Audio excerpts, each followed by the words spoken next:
O presidente da CISA já está aqui. Olha aqui, seu Mauro. No final de semana, ali 23, 24 e 25, foi ontem 25, hoje é 26, nasceram 8 meninos e 7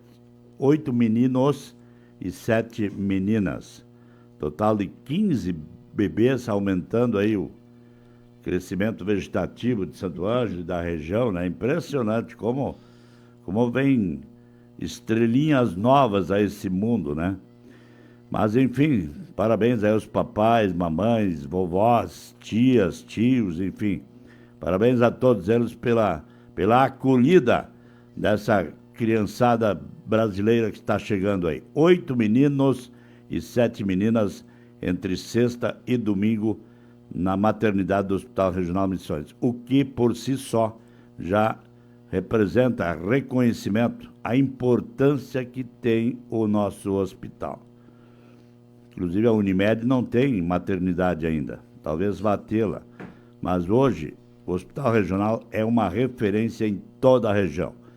Vem mamães, vem gestantes aí de 20 e poucos municípios, principalmente nessas cidades menores onde não tem hospital, é o caso de Entre Juiz, Eugênio de Castro, Vitória das Missões e outros. Seu Mauro Tidel, presidente da CISA, foi também um grande batalhador da nossa FENAMIL. Bom dia, Mauro. Bom dia, Luiz Roque. Bom dia a todos os ouvintes. Escapou da chuva, não? Eu tentei escapar, vim um pouco mais cedo, mas tá chovendo bem. Deixa que chova, que é melhor que falte chuva, que chuva a gente consegue até controlar um pouco, tem uma segurança, mas seca é difícil. Bom, o que nós temos de novidade? A FENAMIL foi encerrada com sucesso aí, realmente no final do mês de abril, dia 27, né? E agora já certamente se preparando para uma próxima feira, não? Agora estamos... Faz um pequeno balanço. Estamos compilando os números agora de financeiros, de pagamentos, contas a receber e contas a pagar, né? Então o pessoal lá da administrativo lá tá lançando esses números para a gente conseguir compilar todos esses dados, e aí depois vem um trabalho de a gente tentar estudar esse número para dizer assim, não, aqui aconteceu isso, aqui aconteceu aquilo, podemos ajeitar, esse lado aqui nós erramos a mão, aqui acertamos, então vem essa fase que é um pouco mais trabalhosa, mas que que o pessoal lá, o presidente, o vice-presidente estão tocando esse processo de pagamentos e coisa, e eu estou cuidando da parte do Excel, dos números que eu gosto, da coisa que eu gosto, que é para a gente conseguir enxergar o número para a próxima feira, né? Eu digo que, independente de a gente saber se o certo, o errado, a gente saber. Se a gente não souber o que aconteceu, em forma de números, a gente está no escuro. A gente está achando que é isso, achando que é aquilo. Então, esse é o nosso desafio agora, de conseguir compilar essas informações. Sempre é bom a gente ter crédito, né? E a FENAMIL sempre tem créditos a receber de órgãos públicos, principalmente, mas é demorado, né? A gente sabe que é assim mesmo, né? Eles primeiro querem uma prestação de contas do que foi feito com aquele dinheiro e tal, né? Então, demora um pouco e isso também acaba atrasando, talvez, o pagamento de alguns serviços que a FENAMIL também prestou, né? Ou que comerciantes prestaram para a FENAMIL, tipo montagem de estandes, segurança e tal, né? Mas é bom tê-lo. Agora, podiam achar uma maneira de acelerar um pouco a liberação desse dinheiro, não? O pessoal lá está trabalhando, eu tenho cuidado mais da parte da planilha, a gente segmentou essa parte dos setores, né? Cada um faz a sua atividade dentro das comissões. Então tá o presidente lá e o Zé Nilton, o Voese, as gurias lá estão tocando esse processo para tentar agilizar o mais rápido possível. Então a gente tem que aguardar. Mas é burocrático, né? Lidar com comprovação, governo, essas coisas é papel que vai, papel que vem, é ofício que vai, que vem. Então mas é um processo que tá fluindo, tá? É o caminho, não tem outro jeito. Eu acho que o que a gente tem de desafio, né? A gente conseguir enxergar a próxima feira, como é que a gente vai fazer, vai vir a eleição daqui uns dias e tal, quem é que vai ser o presidente, como é que a gente vai conduzir esse novo processo para essa FENAMIL continuar e a gente evoluir nessa imagem, conseguir ter dinheiro em caixa para poder sempre estar operando antes. Eu acho que esse é quando a gente olha em finanças, né, é conseguir que a gente tenha dinheiro para poder esperar vir, mas conseguir quitar todas as dívidas. Claro, então, esse é o desafio, né? Presidente, vou lançar um desafio para o senhor. Se fala muito sobre números, já que o senhor gosta de números e tal, né?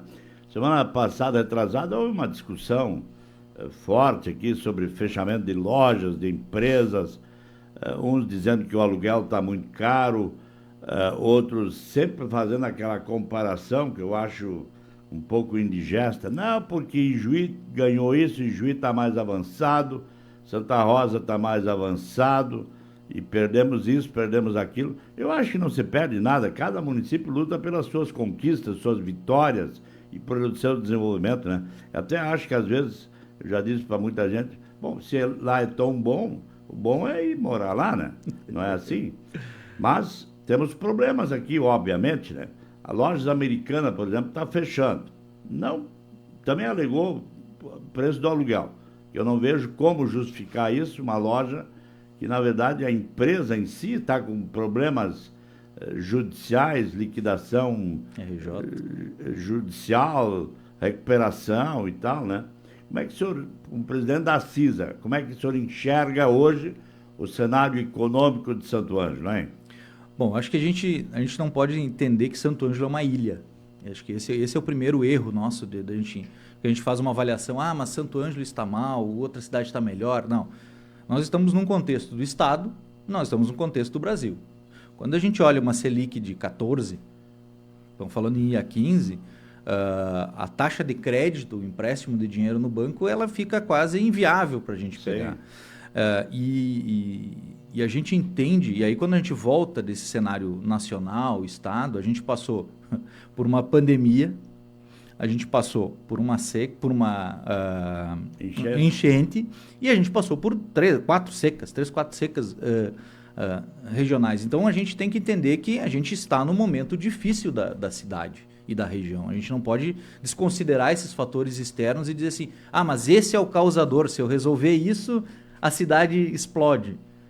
Não é o que vai acontecer. Por mais que se diga, eu vou cortar os aluguéis pela metade, o desenvolvimento vai acontecer, ele não vai. Não é assim que a economia se move. Ela é um movimento mais orgânico de vários fatores de decisão. E eu acho que esse é o primeiro entendimento que a gente tem que ter. Não é um fator que leva a essa visão. O segundo fator, eu acho que várias pessoas me questionam isso. Mas o que tem que fazer? E às vezes as pessoas esperam uma varinha mágica. Vou dizer isso e vai acontecer. Eu acho que depende muito de nós quando eu digo, das pessoas, dos moradores de Santo Ângelo e da região, acreditar em nós. Então, se eu acordo de manhã e digo assim, mas eu vou ter que levantar para trabalhar, com mau humor, com má vontade, enxergando que é ruim, eu não vou trabalhar bem. Eu não vou pensar melhor, eu não vou ter ideias novas, eu não vou arriscar. E por mais que a gente diga assim, mas isso não contamina as outras pessoas, cada um tem o seu jeito. Não, contamina sim. Eu penso, mas se está ruim, então eu não vou investir na rádio, em propaganda. Aí a rádio não pode contratar um outro jornalista. Aí o carro não pode andar. Aí é uma cadeia que a gente tem que entender que se a gente não acreditar... E quando eu falo, empreender mesmo. Americanas, o exemplo da Americanas. Ela tem vários problemas dela internos. Mas será que realmente, no fundo foi aluguel? Eu também me pergunto. Será que não... acho que Juí tem, eu não olhei se Juí vai fechar ou não. Quem sabe é um problema logístico. Estão fechando cadeia, não tem caminhão para vir, para trazer. Então, quando a gente enxerga só o copo meio vazio, e não o copo meio cheio, a tendência nossa é acreditar que tudo está ruim. Aí tu para assim, mas espera aí, está ruim, mas tem empresa abrindo. Está ruim e tem outras empresas que comprando outras marcas, abrindo outras marcas. Por que isso está acontecendo? Por que uma fecha outra? Será que realmente é um problema que a gente tem? E aí... Como eu gosto de números, né, eu fico me desafiando a tentar entender numericamente, explicar isso. Aí, final de semana, eu peguei a parte do CAGED, que é o número de empregos gerados na cidade. Tá? Você consegue ver por cidade, por região. E eu peguei Santo Ângelo, para tentar dizer assim, não, peraí, o número de aluguéis de empresas, de espaços para locação é muito grande, então o que a gente pressupõe? Que a gente tem pouca empresa. Que a gente diminuiu o número de empresas, se diminuiu o número de empresas, o número de empregos caiu também. Essa seria a lógica. Se eu tenho muito imóvel para alugar e eu tenho uma cidade que está diminuindo, né, nessa visão, o número de empregos deveria ter caído. Não aconteceu. A gente tem, desde janeiro, fevereiro e março, a gente aumentou 133, 136 o número de vagas. Então a conta não fecha. Eu tenho uma fala de que o número de empresas que fechou, que não tem aluguel, que tem aluguel disponível, o número de salas disponível, mas eu tenho um aumento do número de empregos. Então a gente já começa a enxergar que às vezes a gente não pode ir no discurso pessimista. Tá? Mauro, se o aluguel está muito caro, eu vejo isso como o princípio milenar da oferta e da procura. Não é assim? O que pode estar acontecendo... Então, se o aluguel está muito caro, é porque tem menos locais disponíveis para ser alugado do que gente procurando. Isso aí cria uma disputa, não é assim? Ou essas empresas estão indo para outros lugares, para outra região, que o aluguel é mais acessível. A cidade pode estar se movendo para outros pontos. Se você olhar lá onde é que é a nossa loja, na Marechal, quando a gente começou, lá naquele ponto, acho que 11 anos...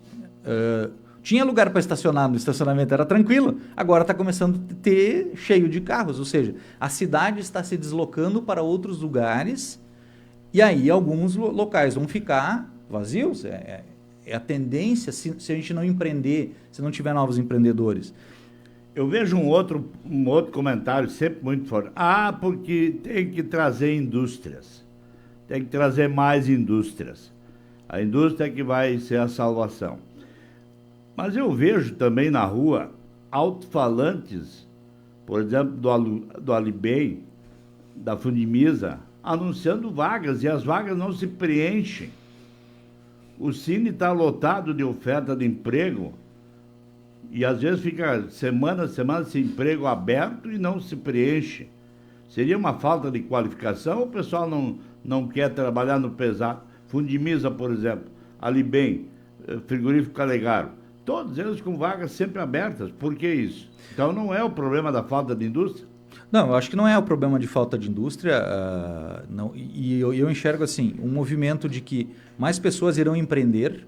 Então a gente pode ter muitas pessoas abrindo seus pequenos negócios. Isso é uma coisa interessante da gente olhar. Às vezes a gente deixa passar despercebido isso.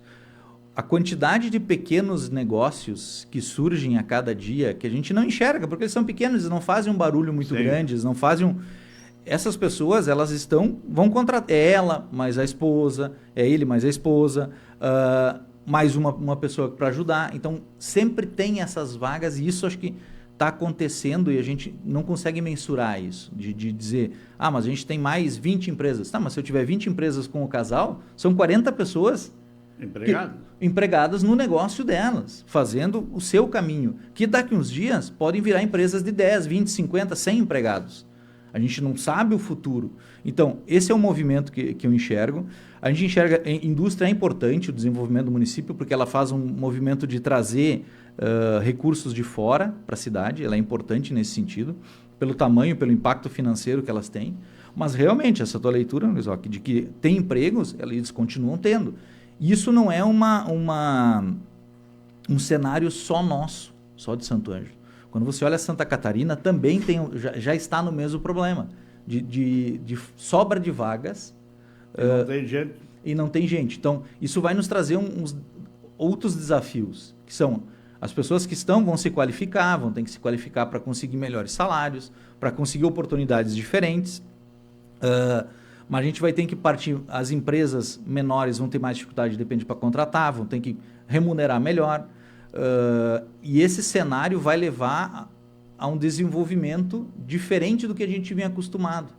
Que a gente, eu vou contratar E hoje não, hoje você tem que contratar, treinar e tecnificar o teu negócio, evoluir ele. Então, o nosso desafio ele é muito mais de como a gente enxerga o futuro e enxergar o futuro, do que de dizer que está ruim, que não funciona, que nossa cidade é um caos. Não, não é. A cidade é a cidade que a gente vive. A gente tem que acreditar na gente. Eu vejo Santo Ângelo há, digamos, 30 anos atrás. Não tinha nenhum desses prédios de 10, 12 andares. Aqui do lado da rádio tem um de 16 andares, todos ocupados.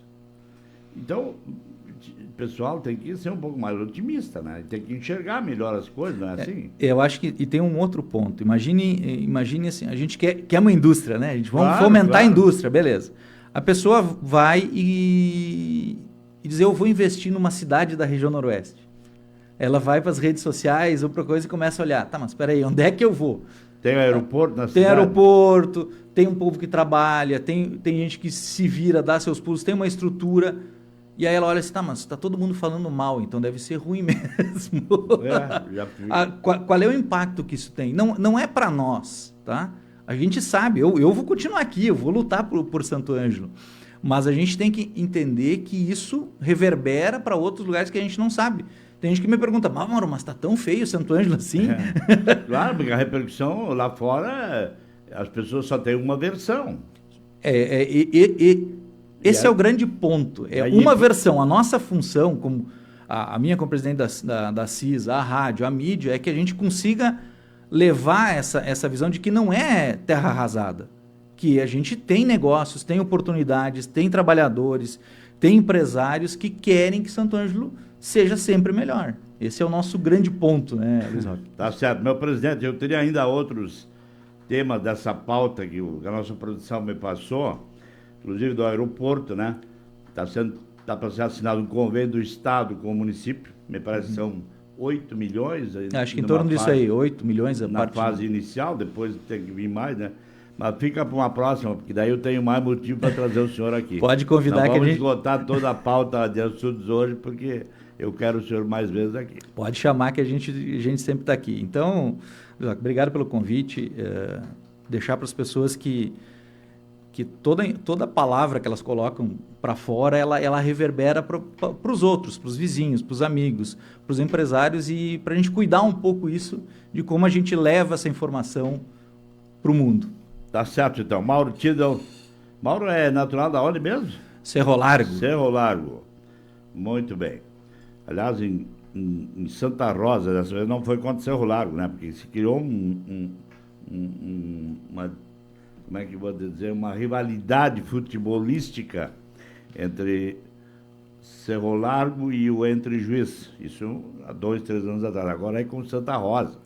Mas o Entre Juiz foi lá sábado à noite e trouxe o título. Muito campeão, bom. Acho que Taça Farroupilha, isso é Parazinho, é da Taça Farroupilha. Um jogo dramático, 3-3, né? O Entre Juiz não podia perder, mas dava para empatar, porque ganhou aqui. Tá bom, Mauro? Muito obrigado. Um abraço.